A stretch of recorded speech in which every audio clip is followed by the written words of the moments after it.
What if the old places you trust took attendance at night and quietly skipped your name? What if steam learned to listen, mist learned to breathe, and a paper lantern waited for your next exhale like a mouth at the edge of the dark? Tonight, we are walking into the hush of Japan's shadowed corners, where stone guardians practice blinking and shrine ropes remember who pulled them. If your room just went a little colder, that is the right temperature to begin, isn't it? Welcome back to Whispering Abyss. Settle in and keep the lights low. I have 5 true sounding folk horror stories for you, told as they were confessed to me.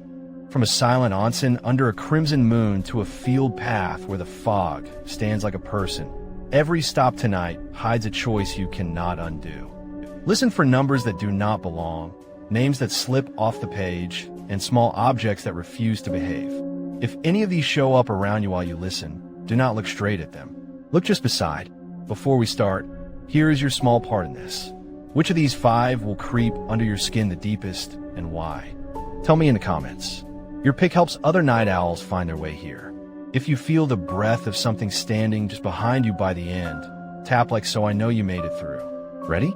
Then keep your voice low and your eyes open. Our first story is already waiting at the gate.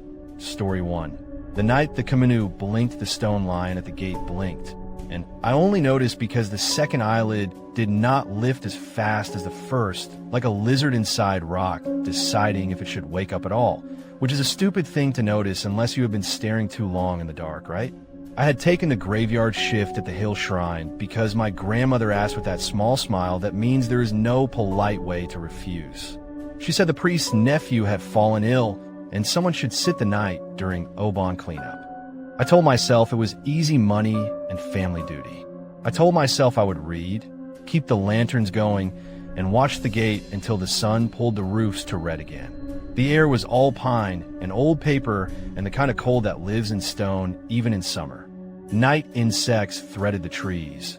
The river hissed beyond the steps, and the last of the festival strings trembled as the wind churned like something turning over in its sleep.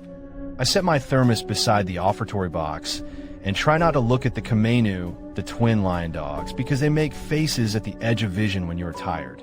Or you think they do, which is worse. By 11, the hill road was empty, no bicycles, no late fireworks, no voices. The Hayden smelled like camphor and coins. When I breathed, I tasted grit like I had chewed a pebble and carried sand behind my teeth. The lantern on the steps burned with a low throat sound, steady, but not steady enough to be a comfort. Somewhere a wind chime ticked the number 4. Somewhere the same chime bumped to 8. There are numbers you do not want at shrine at night, and I tried not to count them. My grandmother had made me promise not to touch anything I did not understand. I promised. Then she pressed my palm over the bell rope and said, if you must, ring cleanly and be polite. I can still feel how the rope fibers bit into my hand. The fibers felt tired, which is a thing rope should not feel. I told myself I would not need to ring. Then the chime gave me another 4, and I said it out loud, as if the air needed to hear me. I work part-time at the museum in town. I can identify the miracle of a cracked glaze and the age of a wooden mask by smell alone. I tell you this so you understand I'm not afraid of old things. I am afraid of how old things keep promises longer than people do. The Komainu keep them best. They sit there with mouths half open, one with the ah sound, one with the unsound beginning and ending. I told myself they were only stone, and that was my first small mistake. I made a circuit with my flashlight and checked the gate. Torii red in the dark looks like blood seen through wet cloth. The beam licked the left lion dog, the one with the closed mouth, and I saw how its lower fong had broken years ago, a smooth triangle missing where a tooth should be. The artisan had carved hair that seemed to move, even frozen. The statue's eyes were banded like agate, and my light caught a glimmer like something wet. I scolded myself for thinking that, and kept walking, though I kept the taste of stone dust I could not spit out. At midnight, I found a stack of Emma tied near the bell, small wooden plaques with wishes scrawled in marker. They clinked when I touched the cords. Someone had hung one for me, I realized, because my family name was there, except 2 characters were reversed, careless strokes that made a stranger who resembled me asking for help. I laughed to myself and fixed the knot so it would not fall. I thought of sending a photo to my grandmother, then decided against it. The chime ticked 8 that moment, and the lantern crackled as if it understood the joke better than I did. When the first disturbance came, I almost missed it because it was quiet. Something pulled the bell rope the smallest amount. Not enough to ring, just enough to whisper that fiber against what sound that comes when a weight leans and thinks better of it. I called out hello. Polite, because that is how you speak here. No answer came. The rope settled back and left a little sawdust on the beam. The grit fell in a neat line across my hand. It tasted like old teeth. I wiped it on my jeans and pretended my heart was not trying to be counted. I shone the light toward the steps and found damp footprints that were not footprints. They were ovals of darker stone on stone, as if 2 pads had pressed in, then lifted, leaving no edges I could trace. The shape was wrong for a person and wrong for a dog. It was precisely wrong in the way that makes your eyes feel like they have lied to your brain for a long time. The oval marks led up between the Komainu and stopped where the lantern painted a shallow pool of light. Then nothing. The air smelled like pine sap and iron, like coins warmed in a palm. I checked the offertory box, even though checking a box cannot help you when the thing that worries you will not fit inside. The slot was full of 1 and 5 yen pieces. When I touched the top coin to slide it aside with the key, my fingers came away sticky. A resin skinned the metal, clear and stringing like honey. I sniffed it. Camphor and iron. Old tree and old blood. This is not a normal smell for a shrine box, unless someone has been adding something they should not. I wiped my hand, and the chime gave me another 4, and I told the night to behave. I keep saying numbers because counting is one way to keep dread from swelling into a shape you can drown in. At 1:10, I set the flashlight on the steps and tried the tiny CCTV monitor in the office, a remnant from a grant that wanted to preserve rural sites. The feed from the gate showed the torii and the path and the twin guardians, except the right camera stuttered, then froze. The left showed a marbling of dust moving like breath. If dust breathes, you should go home, you should run. I stayed because my grandmother's key felt like a nail holding me to the place. Beat by beat the night stood up around me. The chime counted 4. A fox barked down by the river. The rope complained again, a sign-out sound. I told myself it was the groundskeeper playing a mean trick because he loves stories where the young fail a simple test, like watch a gate and do not go chasing shadows.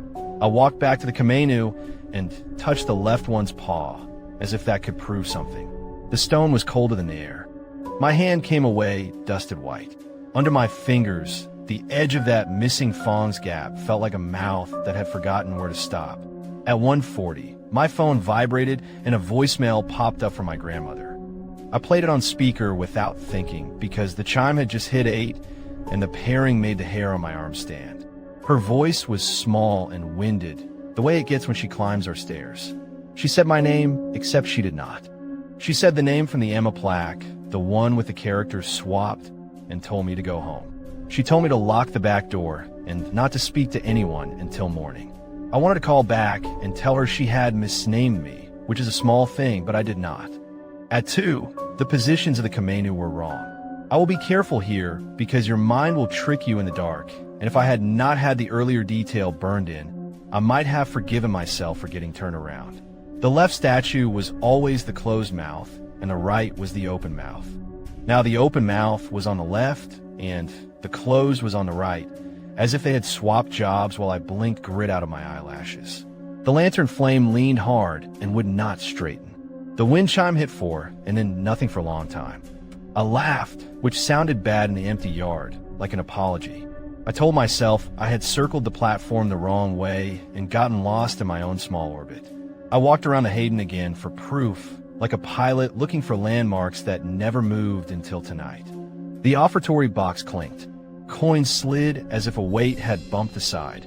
I put both hands flat on the lid and felt the stickiness through the wood. Someone had lacquered the interior.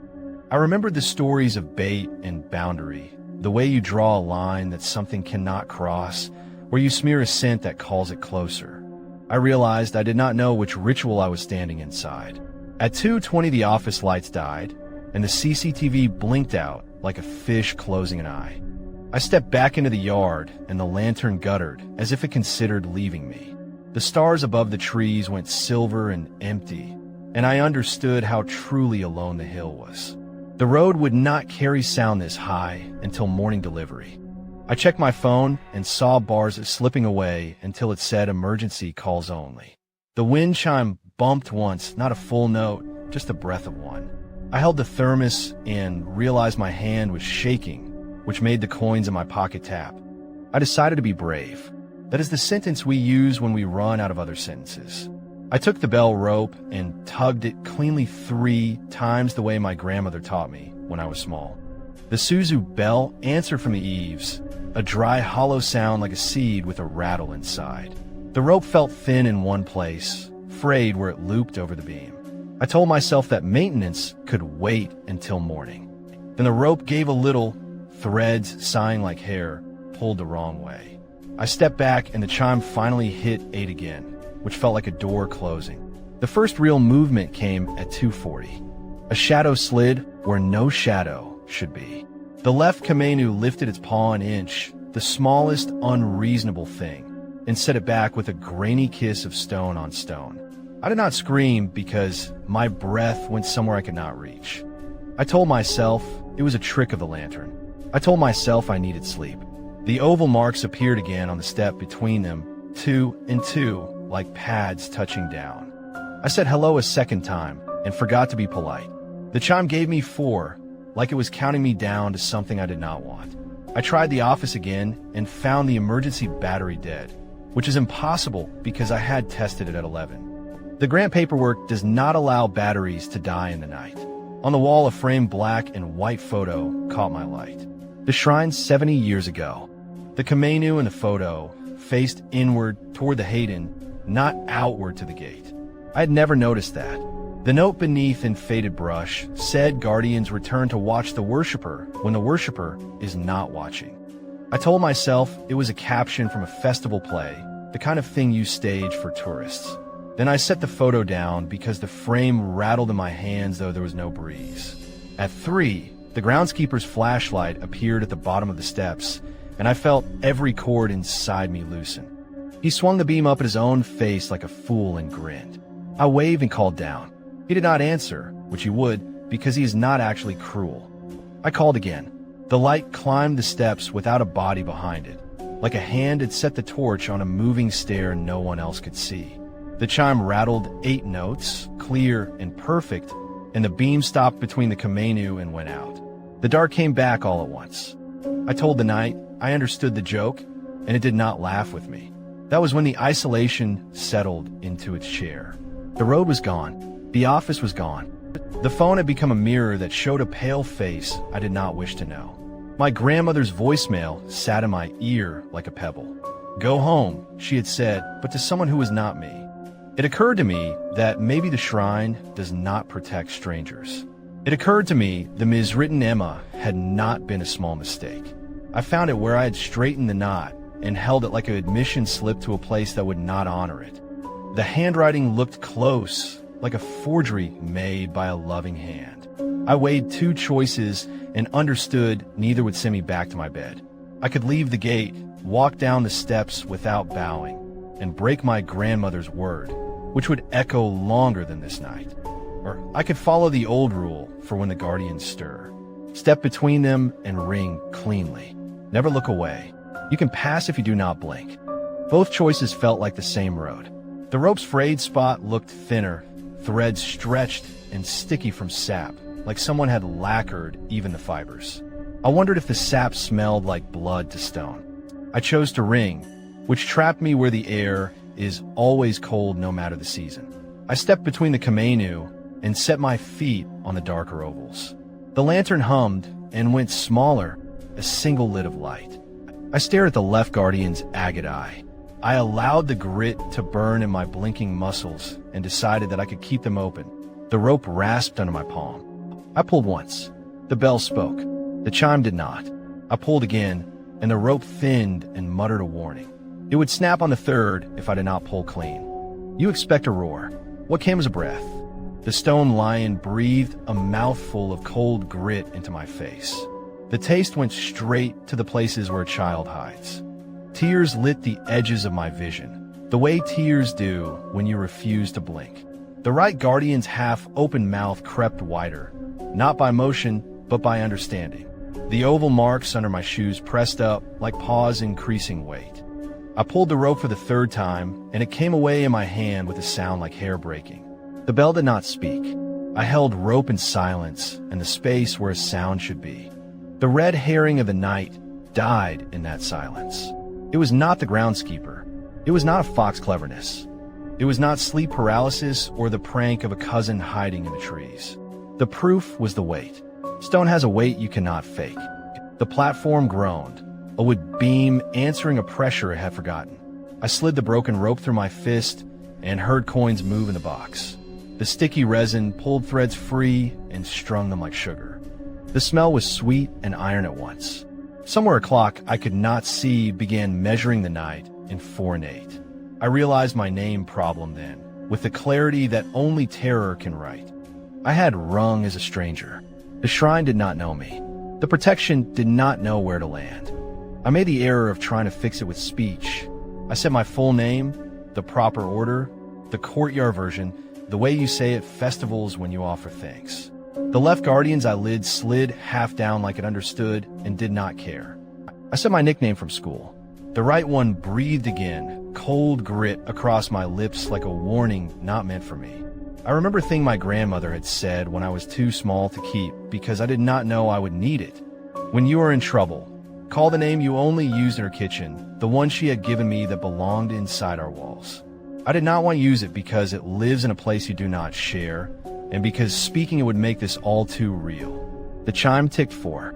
I stared at agate that refused to go soft. The rope bled threads in my hands. The coins in the box clinked with a patient sound, like someone counting me down. I pulled the broken rope around the bell yoke and wedged it in the beam crook where the wood meets the support, a small trick I remembered from setting up festival stalls. It might buy me a ring. The Suzu would not save me without a name, but sound is a boundary even when the boundary is thin. The left guardian's mouth opened the smallest degree. The gap where the missing fong made a slot a blade could live in. The oval mark shifted. The air got colder. I blew coins from my palm into the box, and the resin webbed them like insects. The iron sweet smell climbed my nose and made my eyes sting. When teeth came, they came from the left, and they closed on the space where a fong was not. The bite should have taken my forearm, but the triangular absence gave me a space to fall into. The edge of stone scraped a long cold line across my jacket without cutting skin. I think I laughed a thin laugh because I had found the only mercy here, and it was a flaw. I shoved the bell rope into that pocket and pulled. The bell rang wrong, a broken bronze sound that does not belong in any ritual. It was still sound. Both guardians froze for a breath, like a photograph catching two secrets. I poured the last of the coins into the resin and wiped the sticky scent across the step with my sleeve. My hand came away, shining like sap in winter light. The right guardian pressed its paw forward and stuck. Not forever. Stone will tear sap, but a moment. I used it. I stepped backward in the ovals and did not blink. Tears made the agate swim. The chime did not sound, which felt like a debt that would come due later. I whispered the kitchen name, small and ashamed and true. The air shifted the way it does when a long promise wakes. The guardians moved again, not toward me now, but toward the bell, as if the sound had changed the place I occupied in a map no one else could see. I rang once more and felt the rope unravel in my hands. Threads became hairs became dust. Dawn somewhere still far set an approaching promise across the river, the black changing from paper to silk. I kept my eyes open until they burned. The left guardian's lid lowered and rose the last time, slow as a mountain thinking. The right's paw lifted, sticky strings long as fingers stretching, then set back with a sigh. I fell to my knees. I did not pass out. I wanted to know that. I stood until morning made the trees green again and the roofs took color and the lantern leveled and went out because day does not need it. The Komainu were where they had always been, the left with its gap, the right half open, both with faces that never change. The bell rope lay in white hay across the stones. My jacket held a long smear where a tooth had not been. My palm smelled like pine iron and stayed sticky until noon. The wind chime finally offered me a clean 8, which sounded like a signature that could not be forged. The priest's nephew arrived red-eyed and apologetic. He asked if the night had been quiet. I said yes, because there are questions you should not answer until you know who you are speaking to. I showed him the fray in the rope, and he said it must have been rats. He was smiling, but not with his eyes. My grandmother met me at the foot of the hill and took my arm without saying hello. She did not say my name either. She called me the kitchen one, soft, like she was closing a door behind us. Later, at home, I checked the CCTV archive because I wanted to be sane. The footage showed me on the steps from 2 to 4, standing between the Komainu with my eyes too wide. The rope did not move. The bell did not.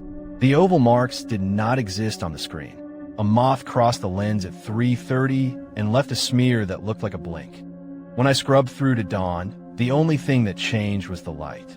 The bite mark on my jacket came out triangular when I laid the fabric flat. It matched the missing fong's absence more than the presence of any tooth, which is a strange geometry to carry in clothing. The resin scent stayed in the fibers even after a wash, faint and sweet and old. I left the jacket by the door, and the wind chimed their tick for when I walked past, for no good reason that I could tell. One Emma plaque went missing from the shrine, the priest said later. They always do after Oban. Wind, he thinks, or foxes. But I know the cords I tied. I know how tight they were.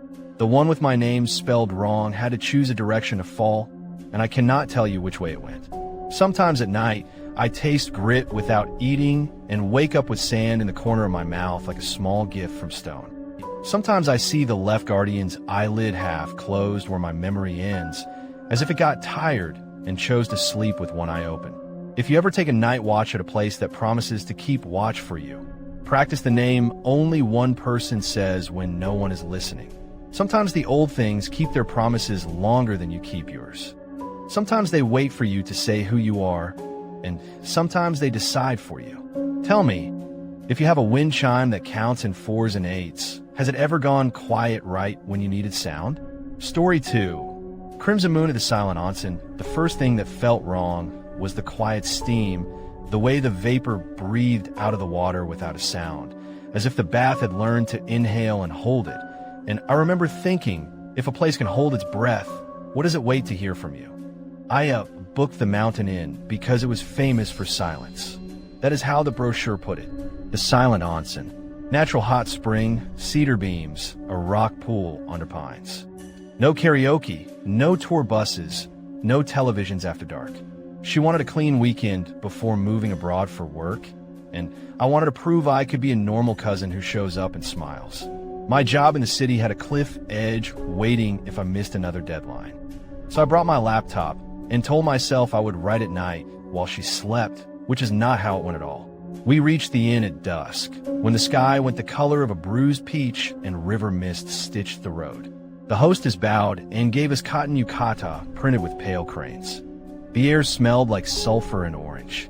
5 slices of yuzu floated in a wooden bowl by the counter, oil shining on the water as if someone had skinned 5 little suns.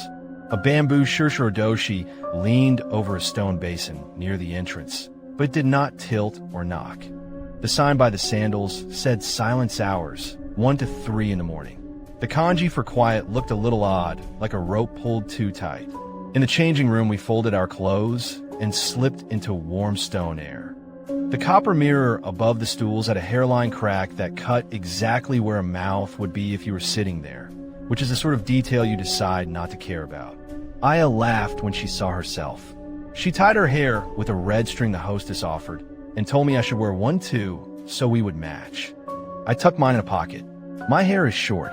I did not need it. The red looked like a warning against pale skin, and I did not want to wear warnings. We took the indoor bath first. The steam kissed my face and made every sound smaller. The locker keys hung from numbered cords, bright brass tags.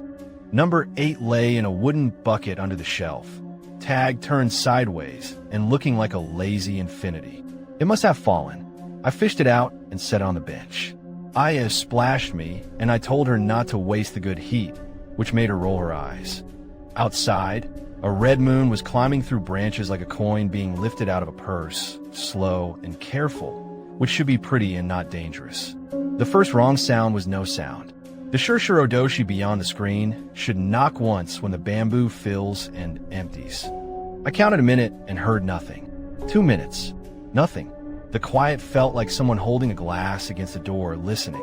Aya waded to the lip of the Roten Bureau and said she wanted the night air. I said I would follow in a minute.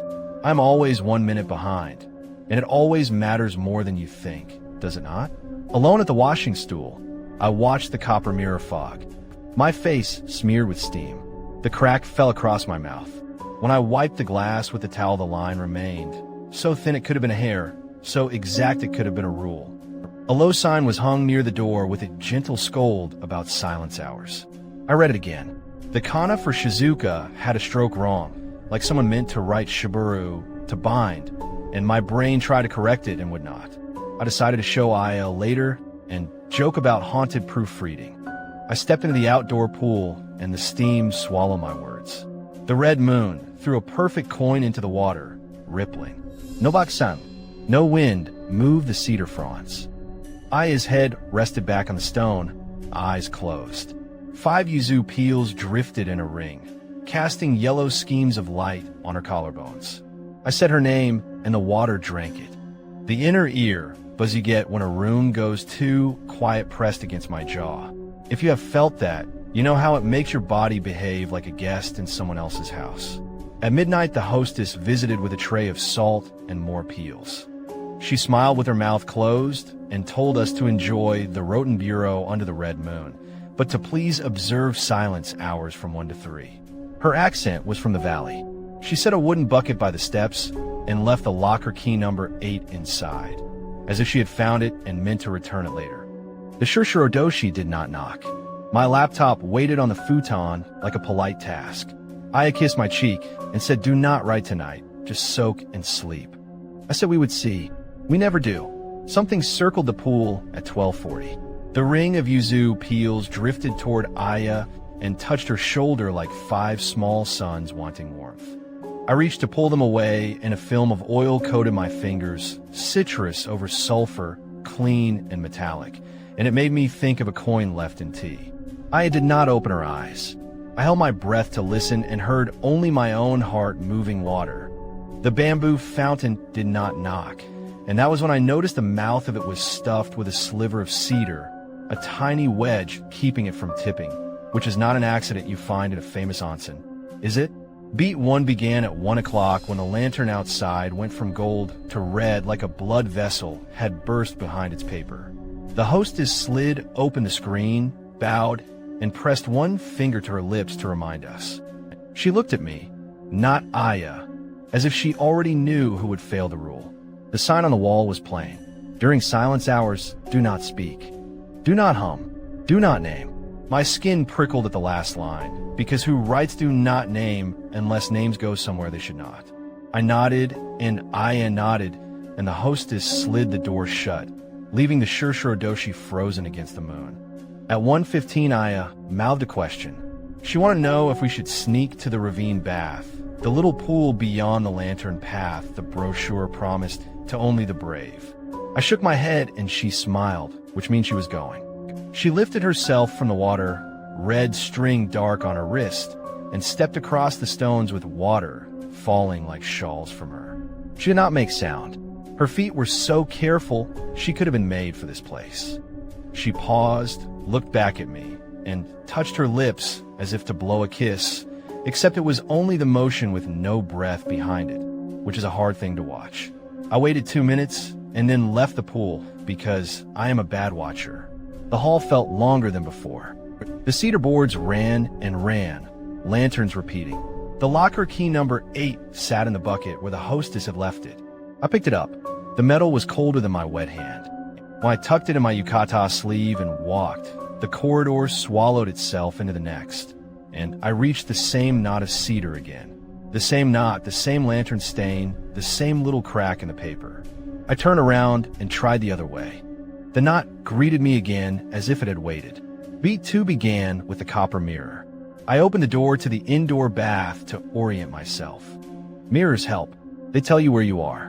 The cracked copper showed my shoulders, my eyes, my hair like a wet crow. It did not show a mouth. Not blurred by steam, not hidden by angle.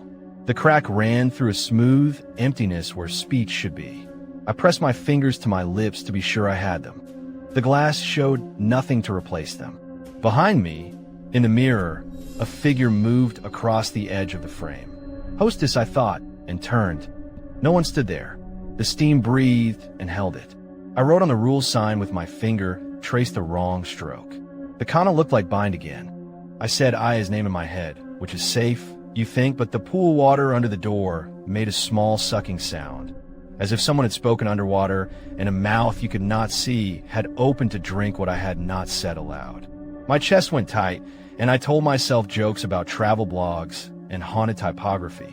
The Shushurodoshi knocked once. It should not have. The wedge still held its mouth. The sound was not wood on stone, but something hollow, like a throat clearing. Beat 3 began at 1:40 when I found Aya's red string looped around the small cedar wedge by the bamboo fountain. It was tied neatly, a bough that belonged on a gift. My own red string sat heavy in my pocket, as if it had gotten wet without touching water. I followed the lantern path to the ravine bath, which sits at a bend where the stream goes black and narrow. The silence there was deeper, the kind of silence that turned your shoulders toward your ears. The red moon floated like a coin in a dish. The pool was empty, but 5 yuzu peels bobbed in a ring, and in the center of the ring a small necklace of bubbles rose and stopped, as if the water was whispering into itself. When I tried to call for Aya, the steam reached into my mouth like a hand, and I could not find the part of me that makes sound. The locker key tugged at my sleeve, heavy. I took it out. The tag lay sideways like infinity. The hall behind me flickered lantern to lantern and came back to the same knot of cedar. A loop, the key said. A loop if you hold me. I dropped it into the ravine bath, and the coin moon swallowed it with a pin of light. The loop broke. The corridor behind me ended in dark trees and a breath of the river.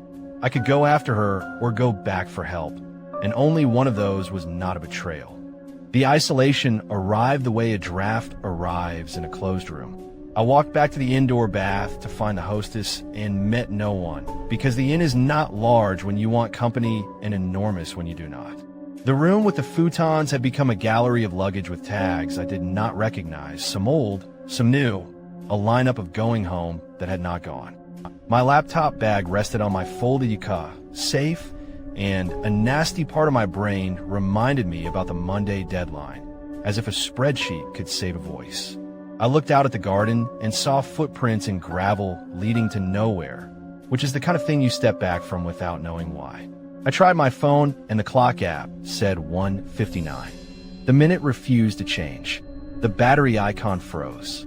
I opened the camera to film evidence in case I needed to argue with the world later, and all the live preview showed was steam.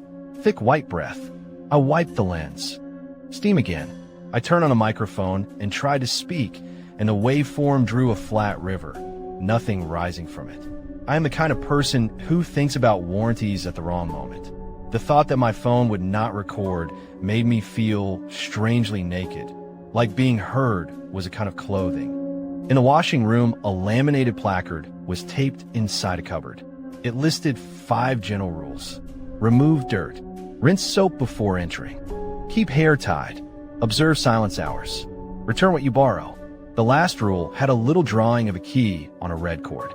Return what you borrow. I had borrowed the loop and tried to return it to water. Does that count?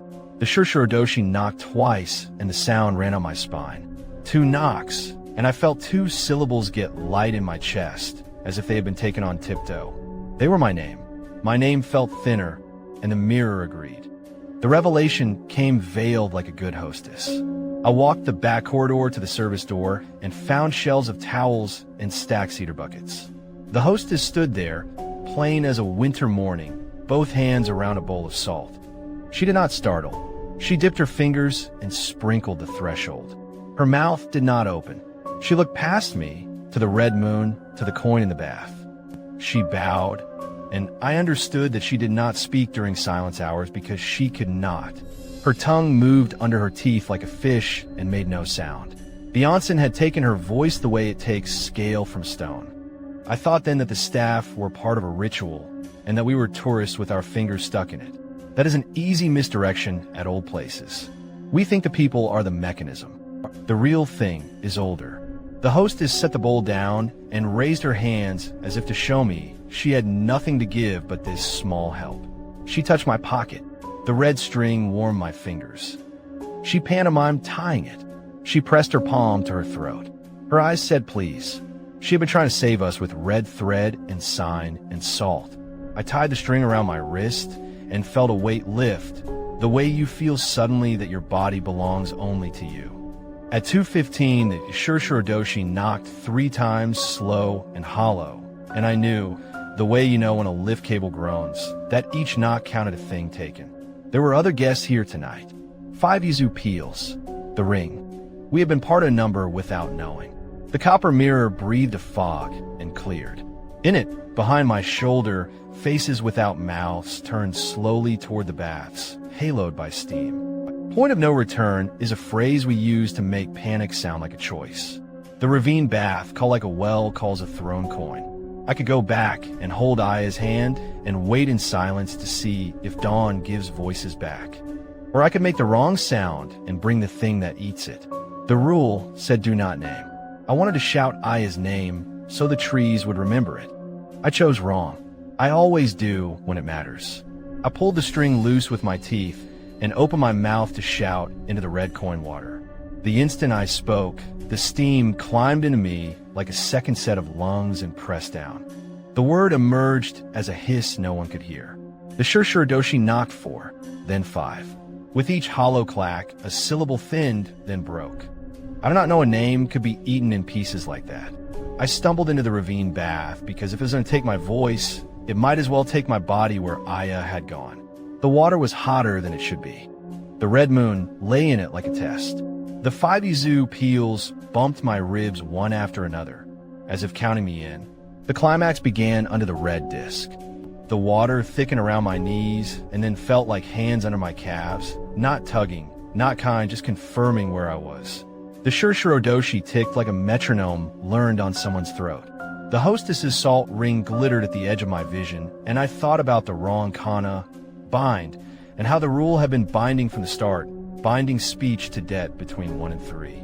I ducked my head under and opened my eyes because there's a certain point where you would rather see it than wonder. Underwater, the bath was not a simple bowl.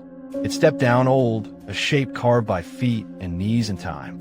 In the deepest shelf, a copper mirror lay, face down, twin to the one above the stools. I reached for it, and my fingers slid on slick metal. I turned it over. The crack through the mouth line ran true down here as well. The red moon glowed on its back, and in the reflection, the surface people, without mouths, leaned over the pool like a chorus. I put the mirror against the light, and the circle of Yuzu peels drifted toward it and stuck, oil to oil, making a ring on metal like a seal. I'm not clever, only desperate. I remembered the loop key. I remembered infinity sideways. I shaped the red string into a figure 8 and pressed it on the mirror, half under the Yuzu ring. If the hall looped when I carried the key, maybe the pool would loop if I gave it one. The Shurshurdoshi hit 6. My lips were gone in the reflection. I felt them in my face, but the mirror said no. Steam crawled along my teeth.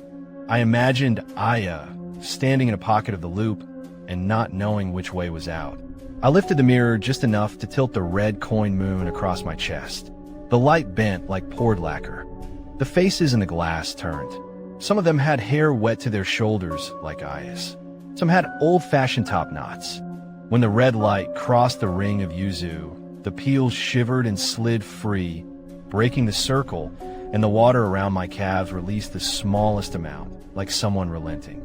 The Shurshurdoshi knocked 7, and the last of my name thinned to a thread. I thought of them as written sign and realized the bath did not ask for quiet out of politeness. It binds whatever is spoken to pay for heat. I raised the mirror higher until it met the actual copper mirror above the stools. The two faces aligned through water and steam. The cracks met. The seam vanished for a breath. The coin moon flooded the gap like a coin dropping into a slot. In that slot a shape arrived, a shape that asked no permission. Aya's hand burst up near the far edge and gripped the stone, nails white, skin colorless as steamed rice. She did not have breath to gasp. Her eyes were round with something I recognized because I wore it. She had been holding silence like a weight on her tongue. I crawled to her and put both palms to her shoulders, and she put her forehead to mine, and we did not speak. The Shurshurodoshi knocked 8. The mirror in my hand went dark like a pond after dusk. The red string around my wrist slid to the water and uncoiled itself like something that had never been a knot. Aya put her finger to my lips, and I felt nothing because the mirror had taken the idea of a mouth from me. I nodded. We stood shaky. We moved like people learning gravity. The salt glittered again, thin as frost, and we stepped over it, and the steam did not follow. We dressed without words. The inn had become a place in a photograph, flat and kind. The hostess waited by the door and bowed low enough to make my spine hurt for her. She drew a circle in the air with her finger and then drew a line through it. I understood. Do not complete the ring, not with peels, not with talk, not with keys. We walked into the pine dark, and the river exhaled like a sleeper. We did not look back at the coin moon because I did not have a mouth to ask what it wanted, and looking felt like asking. Dawn came thin and gray. In the car, I tried to hum, and nothing came out, and then she laughed, a sound like air through glass. She was better at being brave than I was. I texted her, "I am sorry," and the phone refused to send, and then let it go as if forgiving me. She typed, "I saw faces," and erased it, and typed, "Never mind." We drove toward a city that did not need our voices because it had car horns and crosswalks and breaking news. When we stopped for coffee, my name on the cup was written without vowels. It looked right. Back at my apartment, I stood in the shower until the sulfur smell left my hair and the yuzu smell remained. When I opened my mouth to sing under the noise, I made only the note of steam. Not a tone. A temperature made sound. The mirror showed my lips and teeth and tongue exactly where they should be. The copper I had stolen looked ordinary, a thrift store plate, except when twilight comes and the sky turns the color of old coins. Then a red disc shows on the glass, and if I hold my breath, I can see my face wedge apart at the mouth, just a little like a blossom deciding. Some nights, I place 5 lemon peels in a bowl of water on the kitchen counter and watch them drift. They draw a ring, keep it. I do not break it. I leave the red string on the hook with my keys, and I do not tie it. Aya sends me photos from airports with the captions written short, all nouns and hands pointing. On video calls, we wave and write. When she goes for a bath in her new city, she texts me a coin emoji, and I text back a knot and a line through it. The hostess mailed me something with no return address. It was a brass key tag with the number 8, turned upright this time, not sideways, no cord. It had a thumbprint on it that could have been mine or hers or someone who never left. I keep it in a drawer. When the apartment goes too quiet and the refrigerator hum seems thin and nervous, I open the drawer and look at the figure. I do not touch it. I do not loop the red string through it to see what happens. But mostly I do not. There is one thing I cannot explain. On the copper mirror by the shower, a red glint sometimes travels at the hour between 1 and 3. Not every night, not even most nights, just often enough to make me think I did not close the loop well. The Shurshurodoshi in the courtyard of my building began to knock again after a month of silence. Someone must have fixed it. It knocks once, then waits, then twice. When it hits 4 and 5, I taste yuzu oil and something like a coin in my mouth. I wake from dreams with my hand on my throat, checking. Have you ever counted a sound and felt your name get lighter? Story 3. Mist thing in the rice fields, the mist came in like breath held between teeth. Thin at first, barely a veil over the rice water, then it gathered its own weight. In the reflection, the sky moved before we did, which is not how reflections behave, is it? I told myself it was only river breath rising from ditches, just weather rolling its shoulders, but the way it leaned against the patties felt personal, the slow body choosing where to stand. If you have walked a levee at midnight, You know the quiet that waits for you to make the first mistake. I was back in my mother's village to help with night irrigation because my uncle's knee had seized up. My cousin Kay could not lift the weir alone, and the fields along the levee always need 2 sets of hands. It was Oban week, the air damp and warm, the clouds low enough to graze their bellies on the pines. I had city lungs and a guilty conscience. Helping with water felt like paying a tax I owed. The schedule on the pump house door said our window was 1 to 3. After that, the reservoir gate would close and the neighbors would count our mistakes in seedlings and glare. Kay rolled the old levee bicycle out from the shed, a single gear with a bell that only chimed a flat half note. He hooked 2 flashlights to the handlebar with rubber bands that would snap if you looked at them wrong. I carried a jar of rice vinegar the size of a child's head, because Oba swore the smell kept snakes off the path. On the porch, a line of teru bozu turned in the night air, and one hung backward, face to the plank, its thread frayed. Oba clicked her tongue, straightened it, then looked away before it turned itself again. The path along the paddies is a ribbon of dirt on a clay spine. Rice stood shin high, bright green in rows that make your eyes calm if you stare too long. Fot sang lies in on bean. The first mist lay low, a breath you could kick with your heel and watch swirl like milk and tea. Kay pedaled slow, and I jogged beside, hand on the vinegar jar, because glass wants to jump at night. We passed field 5 and 6 without trouble. At field 7, the weir latch refused to lift, like it had learned our hands and decided to be stubborn on purpose. Kay showed me the trick. Lift and slide in one motion like opening a throat. If you hesitate, it jams. He laughed when I said that sounded like a superstition. He said everything here sounds like one until it saves you. He tapped the bell, and it gave us that tired half note, a flat chime that made the frogs hitch their rhythm. I promised to oil it later, as if one clean ring could keep the night well behaved. When the gate gave, the canal sighed, and the water changed pitch, a deeper, older tone, like someone remembering a song they weren't ready to sing. The first wrong thing was small. In a flooded terrace, the reflection led by half a breath. My foot lifted, and the water showed it lift, then my foot obeyed the water. Wind ripples, I told myself, just angles and nerves. The frogs cut off like a hand over a mouth. 10 beats exactly, then returned too bright, like actors coming back on their marks. Kay didn't notice. He was counting weirs, not beats. He whistled under his breath, and the sound broke apart like steam and went nowhere. If you have ever whistled into fog, you know how it eats and leaves nothing to show for it. We moved on because that is what you do even when the night starts counting you. Field 9's gate had to be lowered by 2 notches and raised by 1. The kind of correction that looks like error in a book but grows rice in the world. I crouched and slid the catch. Mud pressed cold through my sandals with a slick on it like skin. The mist thickened along the canal until the far bank faded and came back. I will not say I saw a figure. I saw a density, a clot of air that knew where it wanted to stand, patient as a neighbor who never blinks.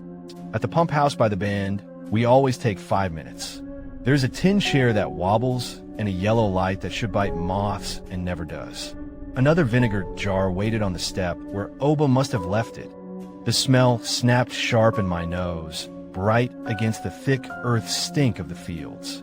The crooked bozu on the porch had turned again, face to the wall, thread twisted tighter, a tiny noose made by wind or fingers.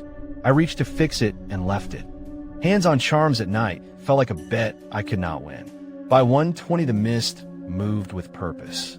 It slid along the low places, not rising, not blowing, slipping like something that had studied the map. Kay said we should hurry because the reservoir closes on the dot and other families get angry if we take water too long. He's not afraid of ghosts. He is afraid of neighbors. I said fine and took the bike because I could ride faster. He jogged with the flashlight, crackling beams skipping ahead. The bell chimed its flat note again, and the frogs cut out for 10 heartbeats. When they came back, they sounded further away. Beat 1 began at field 11 when a white lump at the path's edge resolved into a weather doll fallen from someone's string. The cloth looked wet in a way that does not dry. I picked it up and it had weight, not much, the weight of water held too long. I set on the weir post, and it slowly turned its blank face toward the canal like a person trying to remember a name. The mist thickened at the corner and kept shape as if ribs hid under it. I told Kay we should skip the far levee and work the inner run. He shook his head and tapped the schedule. We worked the stubborn places in order. 12 and 13 wanted careful hands. The metal can scrape if you lift wrong, and the sound travels like a stick along the night's teeth. We kept it quiet. Water dropped, and the channel took a deeper pitch. Kay made a joke about my city wrists, and even his laugh sounded thinner, as if the air took a cut. The mist waited in the ditch, level with our knees, and held its breath with us. Looked straight at it, and it was only fog. Looked beside it, and a shoulder angled toward our hands. Beat 2 began when Kay swung the flashlight across field 14 and found nothing, then swung back and found footprints. Not ours, not human, not animal. 2 ovals of darker wet on an already wet path, as if pads touched and lifted and left no edges. He said boar. It is always boar in stories that do not want to be about what they are about. The prince led along the levee wall and stopped where the mist lay thick like wool. The frog chorus cut out mid-arpeggio, and something breathed in the space it left, slow and long, a patient 10 that remembered us. We reached the far weir at 1:40. The latch, there is the stubborn one. Lift and slide in one motion, Kay said again, amused at how my city shoulders shook. I got the catch halfway, and it jammed. Canal water slid dark toward the bend and murmured to itself. The mist curled over the far bank and pressed an invisible line like a cat testing a door. I tried again. The metal gave with a wet sigh, and the gate rose to show teeth green with moss. Water surged. The mist drew back, then leaned forward as if reconsidering its manners. Beat 3 began when I heard the bicycle bell behind me, and Kay stood in front of me, both hands on the gate. I turned. The bell chimed again, soft and flat, close enough that I felt in my teeth, and there was no bicycle where the sound should be. The frogs counted down in silence. On the 8th, the porch charm turned by itself. On the 9th, the mist along the canal lip thickened until the far rice vanished. On the 10th, the reflection in the water took a step toward me while my feet held still. Isolation arrived quiet. The road out from the pump house folded into white and never returned. The neighbor's distant television that usually leaks a late show into the patties fell mute. Kay looked at me and lifted his chin toward the reservoir path, a question without words. Do we run or do we finish? He is the kind to finish. I am the kind to run and then feel bad for a year. The schedule said 1 to 3. It did not say what comes if you ignore the clock. The vinegar jar felt heavy as a child. We chose wrong for the right reason. We turned to finish. At field 15, a woman's shape stood in the mist, just an absence in saturation, but the outline hit the part of my brain that knows shoulder from tree. She was the height of my mother, arms long enough to brush the water. I called hello before my mind could dress the word in manners. Calling in a field at night is a small betrayal of every rule. Kay grabbed my sleeve. The woman did not look. The flat bell chimed from inside her, and the sound came out thin, like a penny tapped on a dish in another room. We told ourselves misdirection and filed it like a tool. Fog in low places sometimes looks like people. Light scatters on droplets and makes edges. Boars in a herd can look like a skirt if you want company and do not have any. The mind likes to place a paper screen between itself and truth, and then pretend the screen is the wall. I could list a dozen clean reasons, and each one made me feel watched in a careful way. The mist waited for us to finish our list the way a teacher waits at a desk when you are out of excuses. At 2:10, the frogs went quiet again. I counted with my palm on my chest, 10 slow presses of my heart, and on the 10th the breath arrived behind me, cold and damp, not a wind, not an animal, the feeling of someone leaning over your shoulder to read, polite and wrong. The porch charm swung once and faced us. The vinegar jar popped as if something inside had made a tiny fist. I did not have the word for it then. I only had the word close. Kay said nothing. His silence felt heavier than mine, as if he had borrowed a weight and forgotten to put it down. The point of no return came at the stuck we're on 17. We had to trap water or the seedlings would drown by dawn. That meant lowering the gate on the far canal while the mist thing stood there with its patient shoulder like a person who knows how gates work. Kay said he would draw it. Foolish bravado that sounds like a dare. He took the bicycle bell and walked into the fog, chiming his fist, ringing the half note like a broken heart. I held the latch. If I closed it, I might lock him on the wrong side. If I left it, I would give the field away and maybe us with it. I closed. I did in one motion, lift and slide, throat opening in reverse. The catch dropped. The gate slammed and the water pinched to a thread and then stopped with a sound like a breath ending. Kay's bell chimed once from inside the white and then not again. I pressed my forehead to the metal and swallowed air with edges. I told myself he was on the bank, laughing, hiding to teach me a lesson. The frogs counted nothing. In the field water, my reflection showed a hand where mine should be, and it was not my hand. The climax began when I remembered the vinegar. Oba keeps it to cut snake scent where children play. I did not know why I thought it would do anything to a thing made of air. I splashed it across the gate seam and into the canal, and for one stretched breath the mist took shape, the way breath takes shape on glass. It had a face without features, only the idea of one. The vinegar drew lines through it like rain on ash. Inside that damp suggestion, Kay's outline appeared, shoulders hunched, bell in fist, rope of the latch in his other hand, as if he were trapped inside a picture of water. I shouted his name. The sound went short, as if the air ate the last syllable. He moved like running in a dream, fast and not moving at all. I could see the gate, see the narrow gap where the water still threaded a little tooth of flow that pointed where the pressure wanted to go. If I lifted the latch, I could open a mouth and pull him through. If I lifted the latch, I would also give the mist a throat to come into the path. The frogs found one lonely voice and held it like a needle stuck in cloth. I put both hands under the catch and lifted a hair, just a hair, and the pressure made the metal sing. The mist pressed closer and flexed against the new hole and showed me its shoulder again, its long arm brushing the canal wall without touching, as if the wet hurt.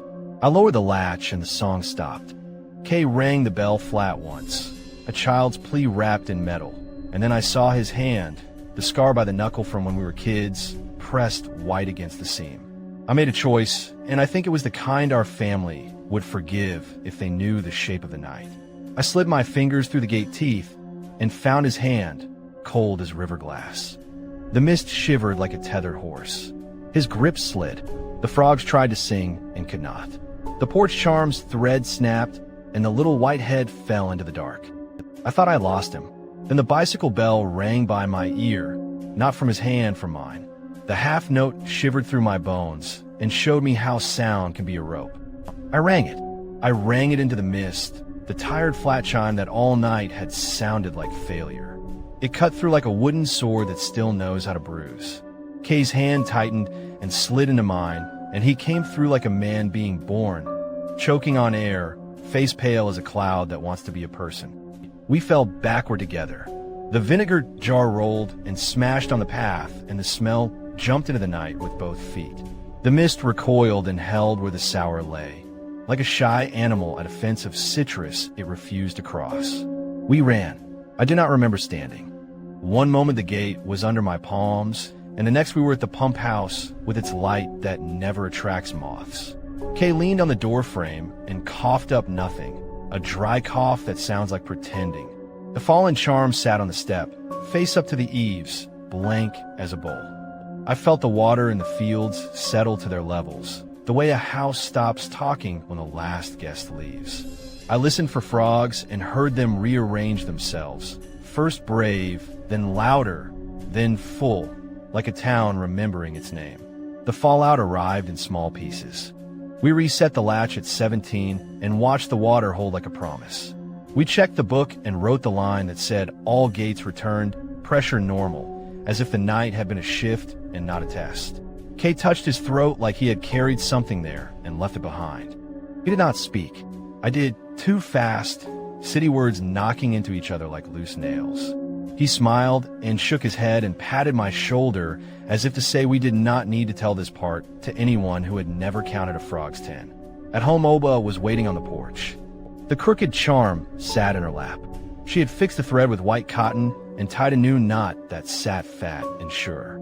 She sniffed the air and said vinegar, and I said snakes, and she nodded the way people nod when they choose not to say what they know.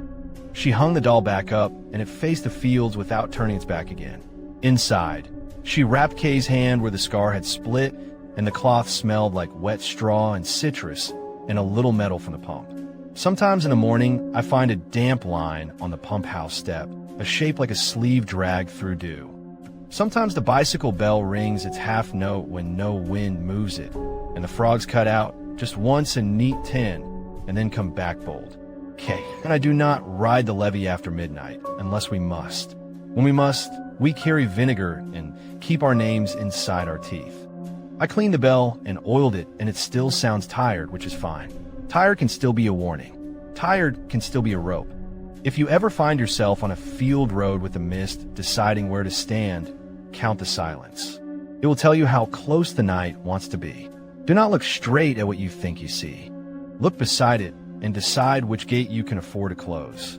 If a small white charm turns to face you after you pass, do not fix it.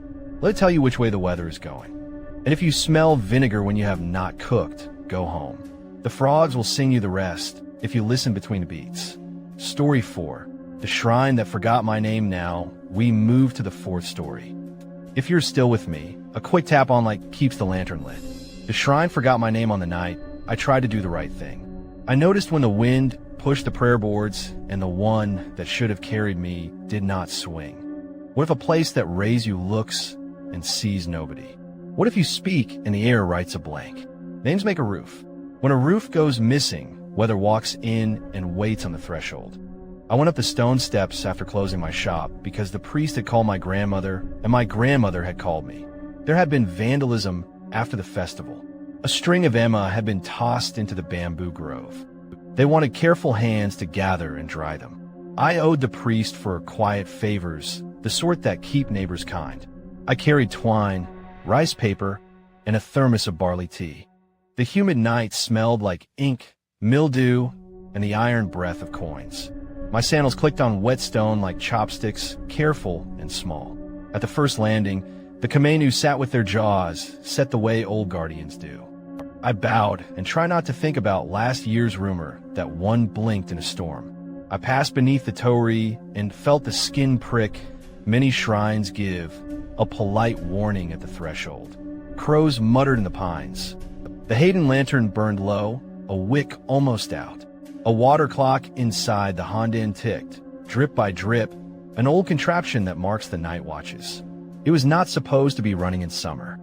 It ticked anyway, like a patient counting down a private hour. The Emma had been found in a shallow ditch by the grove. I followed the priest's nephew's flashlight and saw a scatter of wood-like fallen leaves that could read. Each plaque wore a wish in frantic marker. Some bled ink where water had licked them. Some were strangely clean.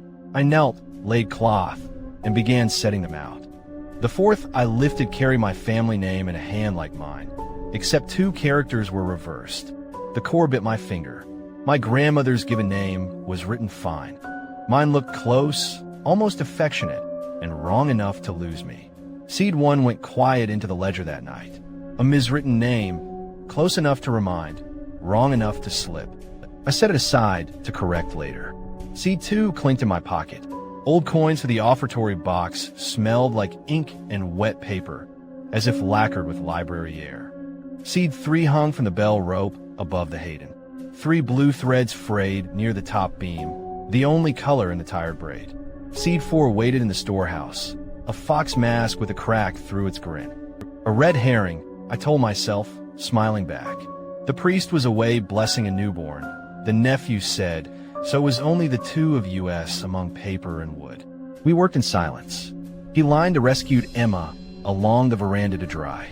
I wiped ink from my hands and found it would not leave, as if it wanted a skin more than cedar.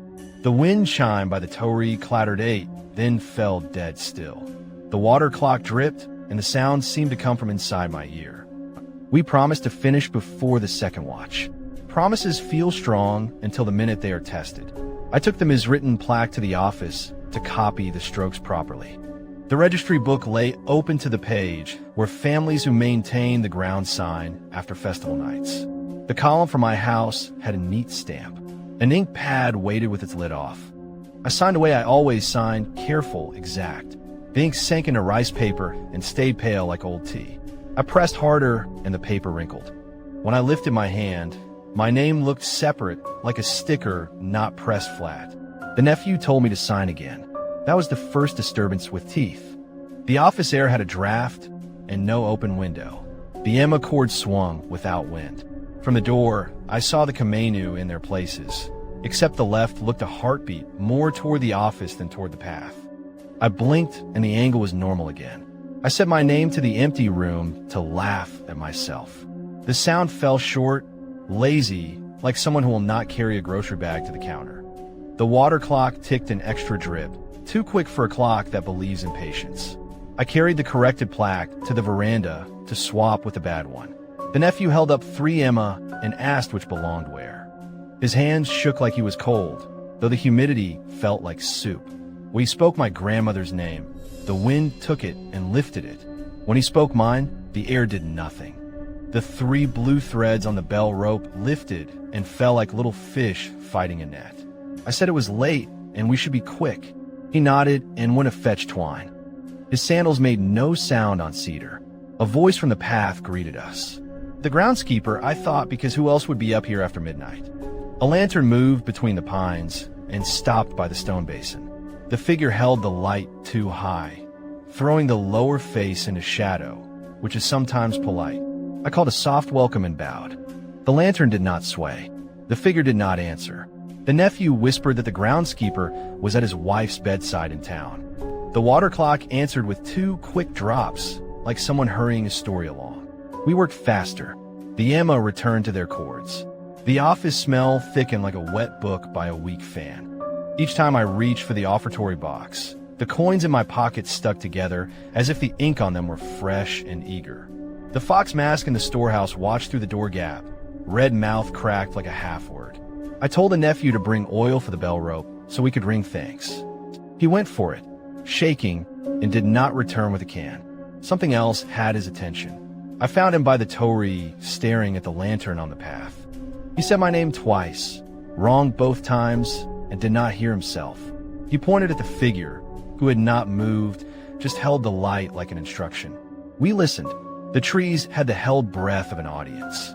In the corners of my eyes, the Komainu seemed turned, and when I looked, they were normal again. The water clock dripped a neat 4. I told the nephew we should announce ourselves to the Honden and leave the rest for dawn. Inside the worship hall, the shadows smelled of camphor and old cedar. The bell rope hung where it should. The blue threads looked brighter, like veins under skin. I pulled once, twice, cleanly, the way my grandmother taught me. The rope rasped, then gave a warning sound, a little fiber groan that says there will not be a third try without payment.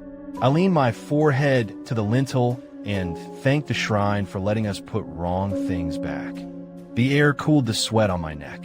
The bell stayed quiet, as if waiting to hear us first. We had been careful with seeds, and now the ledger asked for its due. The miswritten Emma still rested on the office table. My corrected one sat on the veranda. The coins in my pocket tugged like little fish. I took one out to offer early. It smelled like ink and metal left too long in a mouth. I placed it, and my skin kept the scent. The lantern by the path shifted, a small bow up then down, as if agreeing with itself. The water clock ticked steady, indifferent to our hurry. Time is cruel by being exact. The isolation came thin at first. The nephew's phone showed bars, then none. The road below lost its single light. The crickets went from many to one, then to none.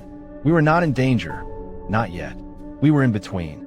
The figure at the basin set the lantern on the stone and stepped back so the light showed what mattered. The basin water held a blank where a face should be. I told the nephew to stay in the hall and avoid mirrors. He asked why.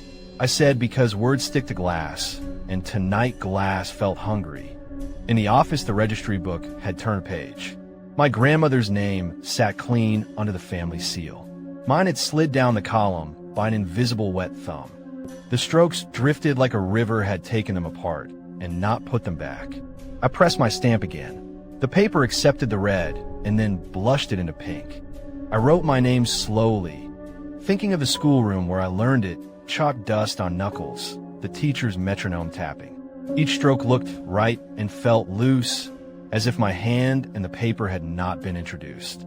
I tried a red herring because that is what people do when the simplest fear is near.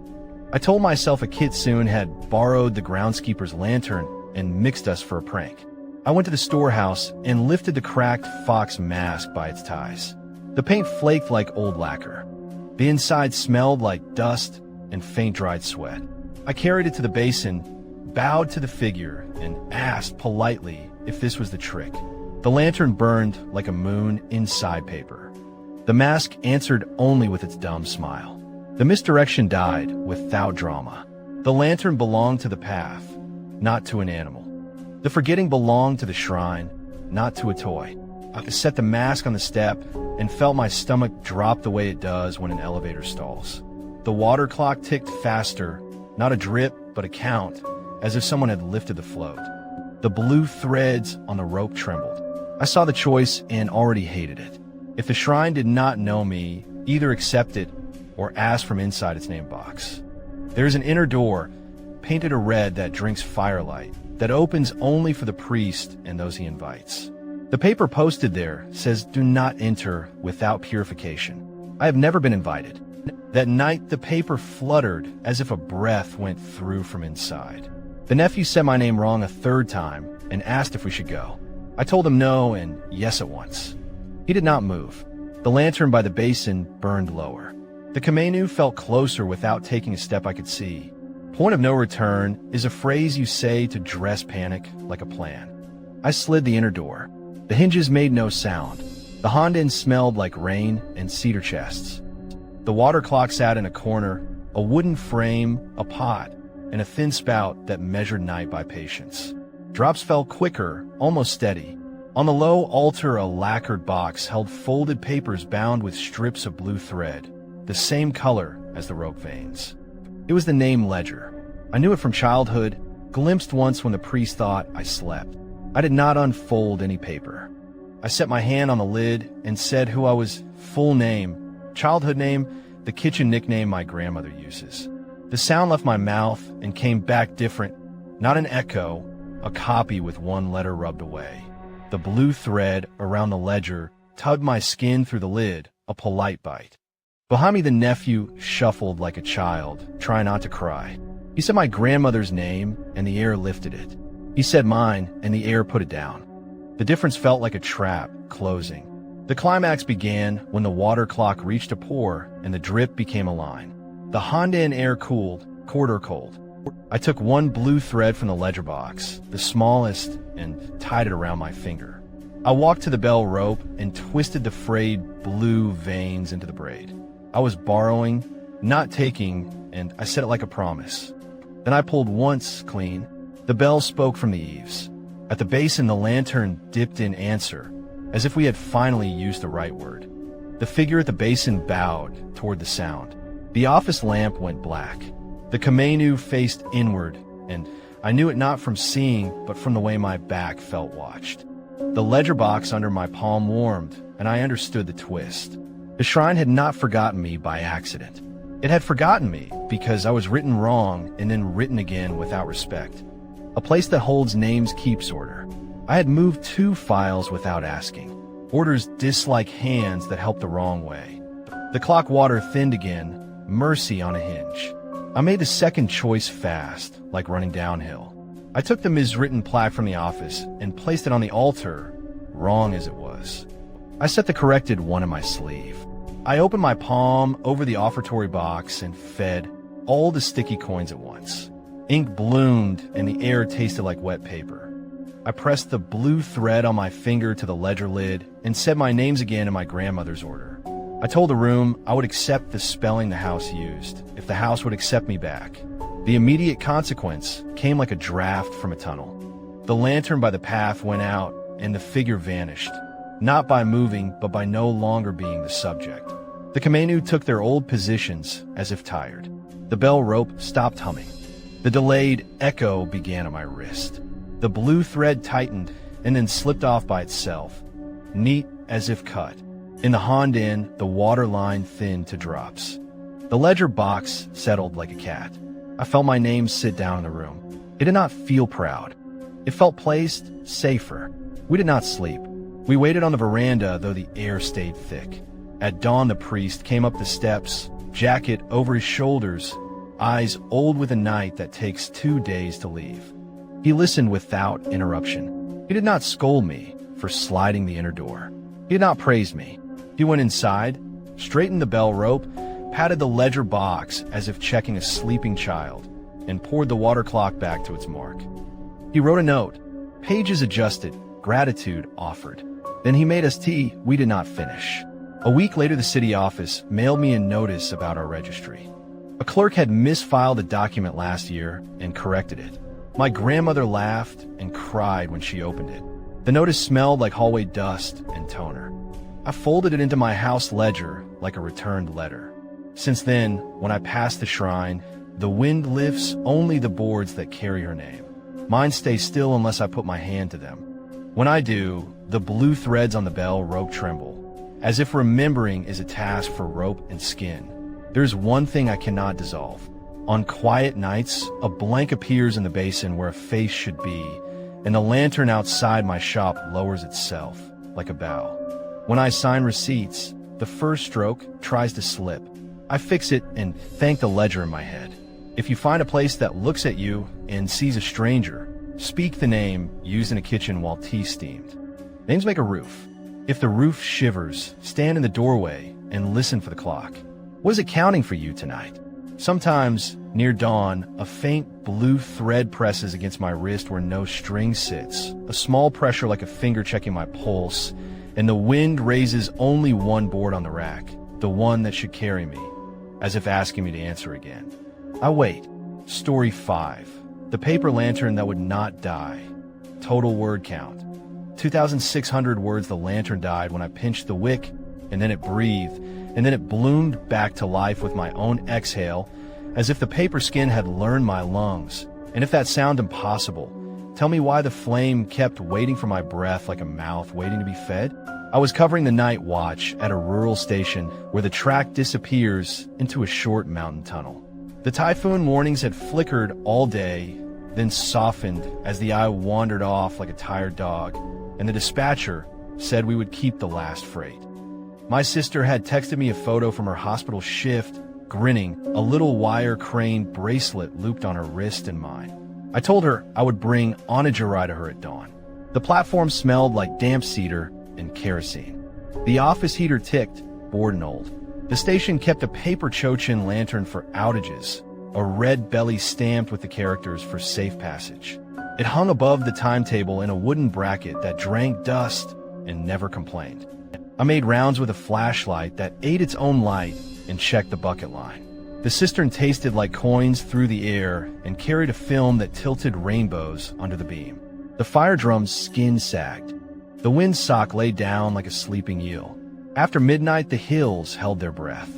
That is when small things start to act like they were left in charge. A new volunteer from the town committee had glued a fresh charm to the lantern. He told me earlier it would make the old thing easy to snuff. The calligraphy looked right at a glance. The second stroke at the bottom curved a hair too soft. The way breathe resembles extinguish when a hand is lazy. I touched the charm, and the paper felt warmer than the room. Somewhere a mouse chewed plaster and made the silent building sound like it was thinking. I took the lantern down because the power flickered and the bracket creaked like teeth. The first wrong thing was friendly. When I pinched the wick, the flame went out like a good child and I smiled into the quiet. The mica window tapped the wire frame 3 soft times. Tick, tick, tick. I told myself it was cooling. I breathed on my fingers to chase a tiny sting, and the lantern found that breath as if it had been listening in my sleeve. The wick kissed back into orange life. I pinched again. Dead. 3 clicks. My exhale. Bloom. It felt like a party trick and nothing else, until I felt the skin on my wrist warm under the crane loop, as if the wire had learned my pulse. I tried a sensible test. I held my breath and watched. The flame wore my face in miniature on the mica and stayed small and polite. I let one slow exhale free. The flame leaned toward me the way dogs lean for a hand. It climbed to its best self. I told the lantern good night, and it hissed like a kettle cooling. I cupped it to protect the paper from my breath and carried it toward the back door. Outside, the tunnel mouth breathed and tied with the wind, a hollow lung that has been in one place a long time. Beat 1 began when I doused it. The cistern held 2 buckets in a neat stack and a third with water that should have smelled green. The top slid under my fingers like oil. The water gave a kerosene sweetness that only people who grew up near tools know by name. I swallowed and told myself the volunteer had filled the bucket after cleaning brushes. I lifted anyway. The lantern whistled when I poured. The paper skin drank the pour and went dark, then dry, then bright again, as if the out was only a trick, and the mica clicked 3 times to count the joke. I wiped my hands on my pants and left slick crescents. The timetable above my desk pinned the last freight, 2:10, in red pencil. The pen line looks like it wants to bleed. The battery clock on the wall ticked toward 1 and threw a shadow that looked like a blade. I thought about my sister, awake in white light, charting breaths that do not belong to her. I told the lantern if it behaved, I would escort it back to its bracket, and we would both be rewarded with noodles at dawn. Speaking to objects feels normal when they have decided to listen.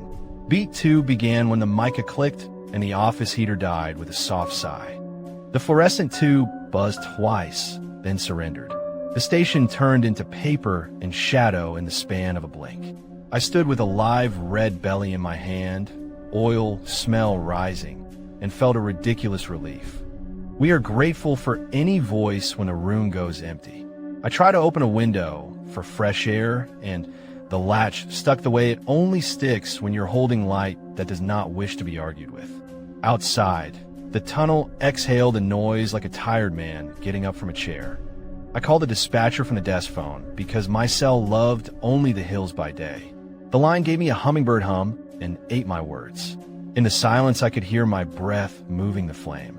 The charm on the lantern curled a little as if sweat made the ink happier. I told myself that the relay substation on the ridge was wet and that power would come back in a minute. The lantern listened like a child with a question. Somewhere in the eaves, a pigeon shifted and the dust fell in a shape that made me think of ash drifting. Beat 3 began when the lantern wanted to walk. I know how it sounds. I sat on the desk, and the mica clicked once like a tongue. The breath in the tunnel pulled, and the flame leaned toward the door. When the wind fell, the flame straightened.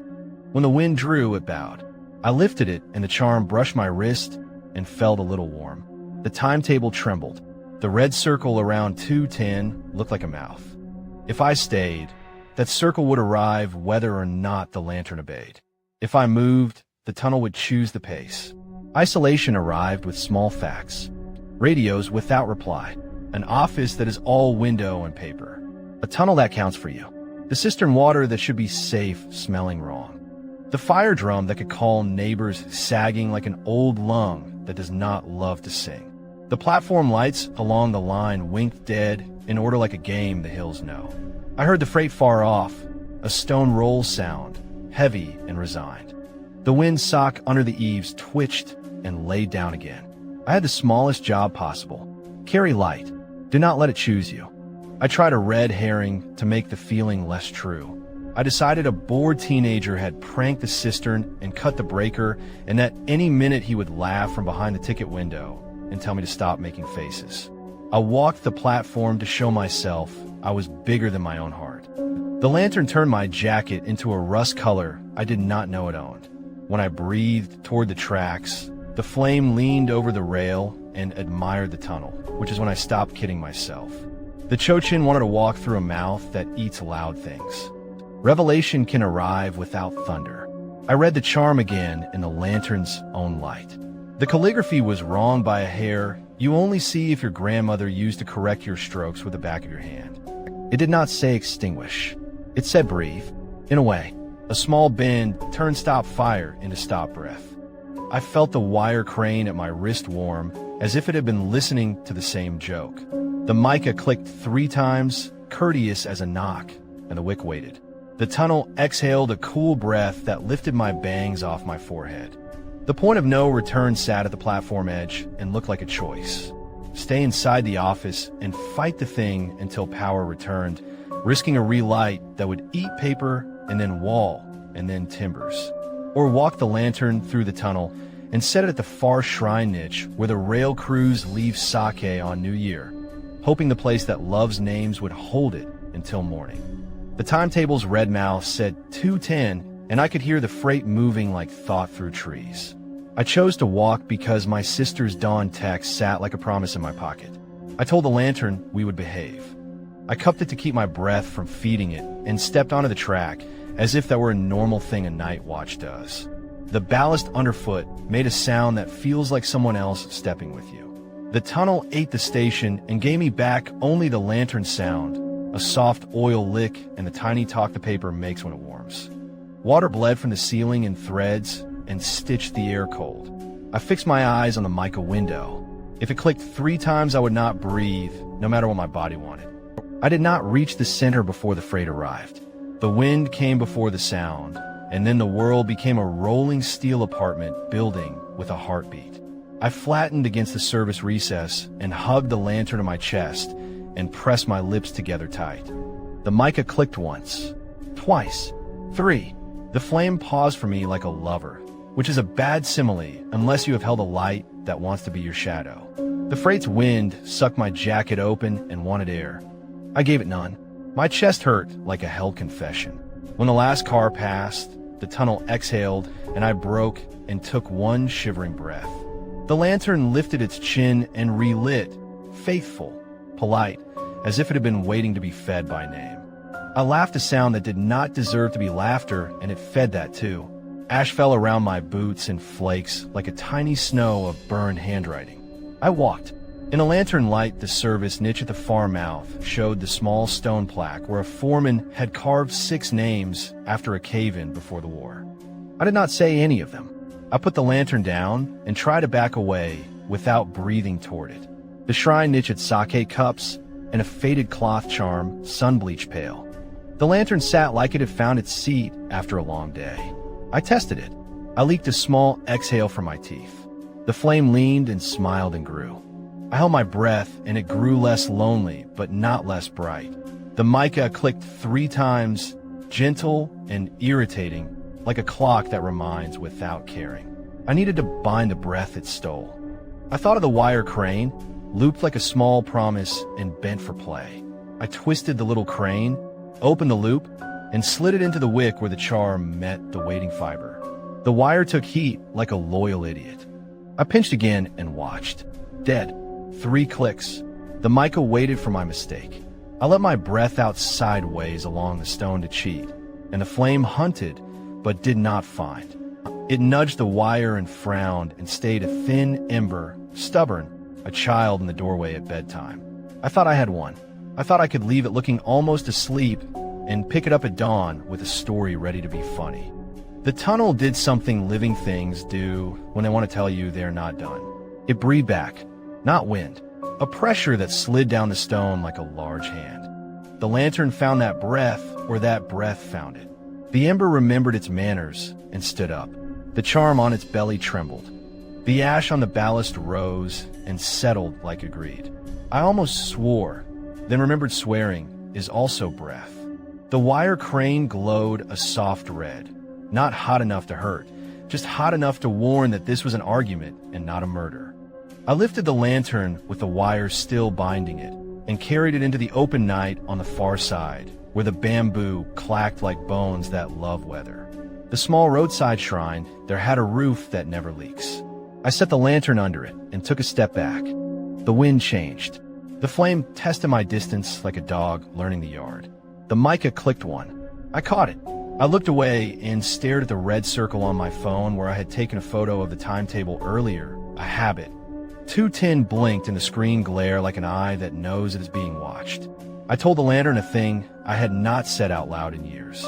that my grandfather had died on these tracks walking home, not by train, by weather, by heart, by confusion, and that my mother had taught me how breath can leave a family like a season. The flame got smaller, listening.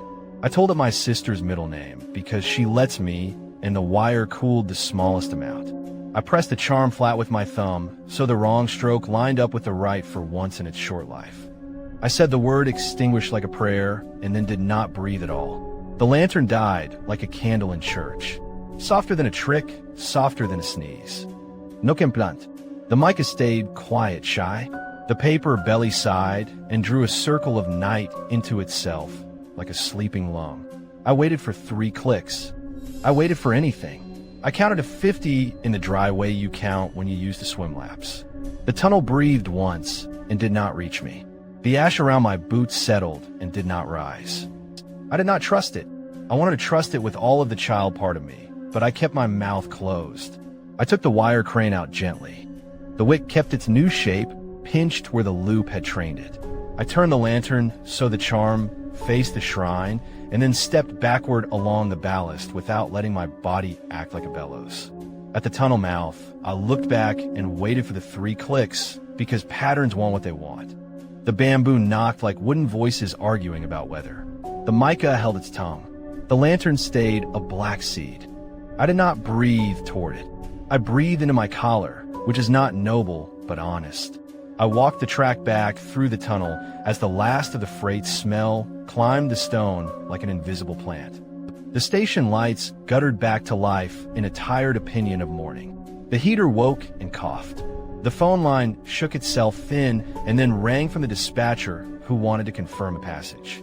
I told him the time and said nothing else. When I hung up, ash flakes drifted gently from the office, sealing onto the timetable like snow. I brushed them away and smeared a gray finger across 210 and felt a small sting in my wrist where the wire had warmed me. At dawn, I drove to the hospital, and my sister met me with 2 coffees and a smile you only get after a long night in good company. She touched the wire crane on my wrist and said it smelled like a match. I told her the power had been spotty and that the heater was older than gossip. She shrugged because she knows when I'm keeping a story warm for later. We ate onigiri in a stairwell that faces the parking lot and watched cats ignore weather like pros. I breathed and it felt mine. She breathed and hers sounded like a steady drummer. That should be the end, and perhaps it is for most nights. Sometimes you fix a thing and it stays fixed. Sometimes it waits and asks easily. A week later, a volunteer texted me a photo from the far shrine. The lantern sat under the roof with a new charm. The calligraphy was perfect. He asked if I had any trouble the night of the storm. I typed no, and then backspaced, and typed fine, and then backspaced again, and sent a rice ball emoji and a thumbs up. He sent back a wind emoji and 3 sparkles like the little clicks I had learned to count. I keep the wire crane a little out of round now. It does not fit my wrist perfectly, and it leaves a faint circle when I take it off, a pale mark like ash had traced me and politely asked to stay. If I cut my hand and blow across my fingers, I hear a small lick sound the way oil makes a memory of fire. I do not test the lantern anymore.